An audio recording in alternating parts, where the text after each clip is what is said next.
Mesdames, Mesdemoiselles, Messieurs, merci de nous rejoindre dans la quotidienne des marchés du FX. Nous sommes le mercredi 4 juin 2015 et les indices américains ont fini en hausse mercredi, dopés par l'optimisme autour d'une issue favorable à la crise de la dette grecque. Le Dow Jones a progressé de 0,36%, le Nasdaq de 0,45% et le S&P 500 de 0,21%. Le titre Facebook a gagné 2,49% pour finir à 82,30 $. Le dollar justement a reculé face à la plupart des devises majeures après la publication de chiffres mitigés pour l'économie américaine.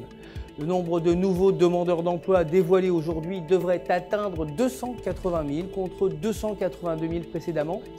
Et la productivité non agricole révisée devrait afficher une baisse de 2,8% contre 1,9% précédemment.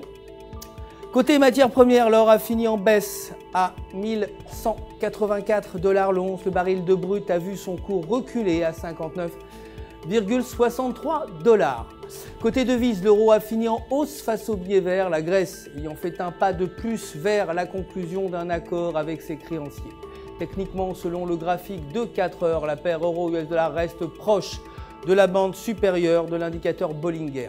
La paire pourrait se diriger vers 1,1350. Un retour vers la bande inférieure pourrait en revanche la faire retomber à 1,1050.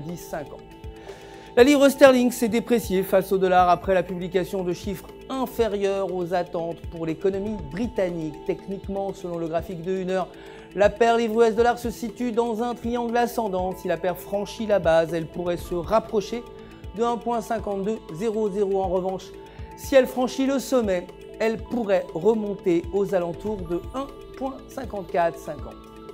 C'est la fin du flash. Merci de nous avoir suivis.